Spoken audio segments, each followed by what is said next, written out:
लैसे और मैसे से संबंधित ही, यानी भिन्न संख्याओं का लैसे और मैसे, उसी से संबंधित हम एक सवाल और करते हैं।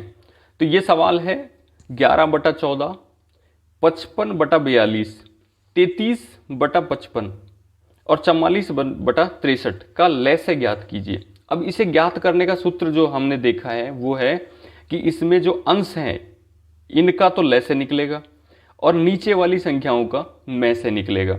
जो भी पूछा जाए, चाहे तो लैसे पूछा जाए या मैसे पूछा जाए, जो पूछा जाए उसे सबसे पहले ऊपर वाली संख्याओं के लिए अप्लाई करेंगे, यानी अंश जो संख्याएं हैं उनके लिए अप्लाई करेंगे, और उसके विपरीत जो ना पूछा जाए उसे अप्लाई करेंगे। तो यानी दो ही चीजें हैं, या तो लैसे है या मैसे है। यदि लैसे पूछा जाता है तो नीचे वाली संख्याओं का मैसे निकलेगा, यदि मैसे पूछा जाता है तो नीचे वाली संख्याओं का लैसे निकलेगा। यहां पे लैसे पूछा गया है तो हम ऊपर वाली जो संख्या है, यानी भिन्न रूप में जो संख्याएं हैं उनका जो ऊपर वाला पोर्शन है, यानी कि जो अंश है उनका लैसे निकलेगा। तो अंशों का लैसे यानी 11, 55, 33 और 44 का लैसे निकालेंगे, और जो हर में है जो संख्याएं उन संख्याओं का मैसे निकलेगा। तो हर रूप में है 14, 42, 35 और 63, ये हर रूप में है तो इनका मैसे निकलेगा। यानी कि एक ही सवाल में आपको लैसे और मैसे दोनों निकालने पड़ेंगे। तो इसलिए आप लैसे और मैसे दोनों को समझिए किस तरह से वो निकाला जाता है, क्योंकि अलग अलग सवाल दे जरूरी नहीं है, एक ही सवाल में वो दोनों चीजें आपसे पूछ सकता है। तो आइए आगे बढ़ते सवाल की तरफ। तो अंशों का लैसे निकालेंगे। लैसे होता है वह छोटी से छोटी संख्या जिसमें कि ये जो चार संख्याएं हैं उनका भाग चला जाए। तो वो छोटी से छोटी संख्या जिसमें कि इन चारों संख्याओं का भाग चला जाए वो होगा लैसे। तो आइए लैसे निकालते हैं। 11, 55, 33 और 44। अब इसमें हम दो का भाग देते हैं, तो दो का भाग शुरुआत दो से करते हैं, क्योंकि एक का भाग तो सभी संख्याओं में जाएगा। तो दो का भाग देंगे, 11 में नहीं जाएगा, 55 में नहीं जा सकता, 33 में नहीं जाएगा, 44 में जाएगा। तो दो का भाग देंगे, ये 22 बार कट जाएगा, 22 44।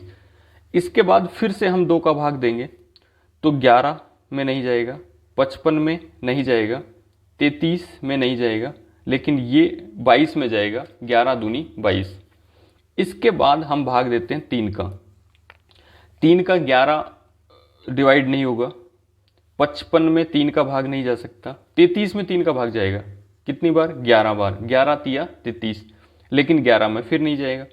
इसके बाद हम 5 से डिवाइड करते हैं तो 11 में नहीं जा सकता, 11 पंजो 55, 55 में चला जाएगा, तो 11 पंजो 55। इसके बाद में 11 में नहीं जाएगा और 11 में हमारे पास केवल चारों ही संख्या 11 वाली बच गई। तो अब 11 का भाग देते हैं जिससे कि आगे कुछ ना बचे, अब कुछ नहीं बचेगा।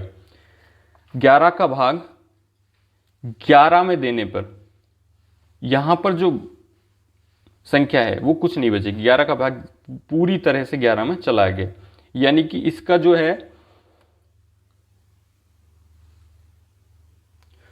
यानी यहां भागफल जो है वो कुछ नहीं बचा है, भागफल कुछ नहीं बचा है, तो ये खत्म।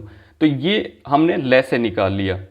अब लैसे में क्या होता है, सभी संख्याएं, मतलब जितनी भी संख्याओं से हमने इसे विभक्त किया है उन सभी संख्याओं को गुणा करते हैं। तो पहले 2, इसके बाद 2, फिर 3, 5 और इनटू में 11। इन सभी संख्याओं से हमने इनको विभक्त किया है। तो टोटल कितना हो गया, इसका गुणा करने पर आएगा 2 गुणा 2 यानी 4, 4 गुणा 3, 4 तिया 12 गुणा 5 यानी 60 गुणा 11। तो 60 अलग लिख लेते हैं और 11 को हम यहाँ लिख लेते हैं। यानी इन चार संख्याओं को गुणा किया तो 2 गुणा 2 यानी 4, 4 को फिर 3 से किया तो 4 तिया 12, 12 को फिर 5 से किया तो 12 पंजो 60, 60 गुणा 11।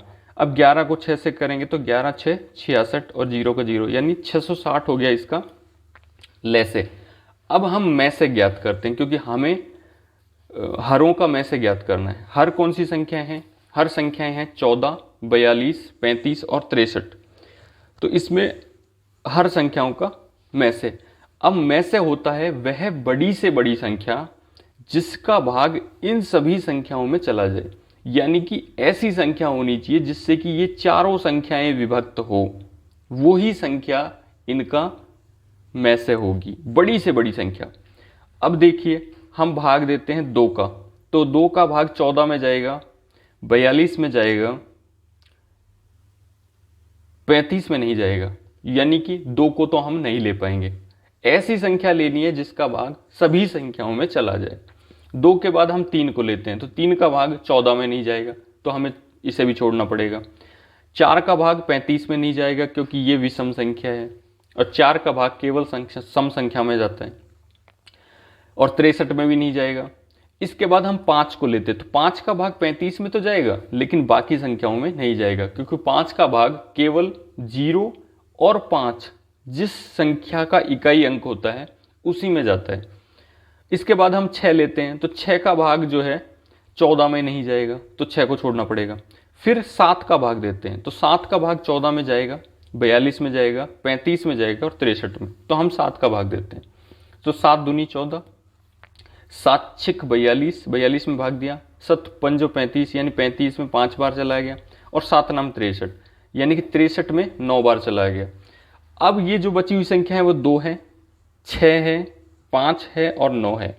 इनमें ऐसी किसी संख्या का भाग दें जो चारों संख्याओं में चला जाए, तो 2 में सिर्फ 2 का भाग जा सकता, लेकिन 2 का भाग 9 में नहीं जाएगा। तो कोई भी ऐसी संख्या नहीं है सिवाय 1 के, और 1 को हम कंसीडर भी नहीं करेंगे क्योंकि 1 का कोई महत्व नहीं होता। 1 का भाग देंगे तो सेम संख्याएं आ जाएंगी, तो इसलिए 1 का कोई महत्व नहीं है, 1 से भाग नहीं देंगे, और यदि दे भी दिया तो भी इसका कोई फर्क नहीं पड़ेगा। तो 1 के अलावा कोई ऐसी संख्या नहीं है जिसका कि भाग इन चारों संख्याओं में चला जाए। तो हमारे पास में से क्या आया? में से जो आया है हमारे पास वो केवल 7 है, 7 है, में से 7 है। अब जो सवाल है वो है कि इनका लैसे ज्ञात कीजिए। तो इसमें हमें अंशों का लैसे ज्ञात करना होता है, हरों का में से। अब अंशों का लैसे है 666 और हरों का में से है 7, यानी 660 बटा में 7। ये जो है ये इसका आंसर होगा। तो आज दोस्तों, आज हमने लैसे और में से कैसे निकालते हैं भिन्नों का, भिन्न का लैसे में से। लैसे और में से के लिए यानी कि एलसीएम और एचसीएफ के लिए मैंने अलग अलग क्लासें बनाई है, तो आप उनको जाके समझिए कि लैसे और में से का अर्थ क्या होता है और उसे हम कैसे निकाल सकते हैं। तो ये अलग अलग क्लास में है, लेकिन भिन्न रूप में यदि संख्याएं दी हुई हो तो उनका लैसे और में से कैसे निकालते हैं, तो वो आज मैंने आपको अच्छे से बताया है। तो आज की क्लास में बस इतना ही। मिलते हैं अगली क्लास में किसी नए सवाल के साथ या नए टॉपिक के साथ। धन्यवाद, नमस्कार।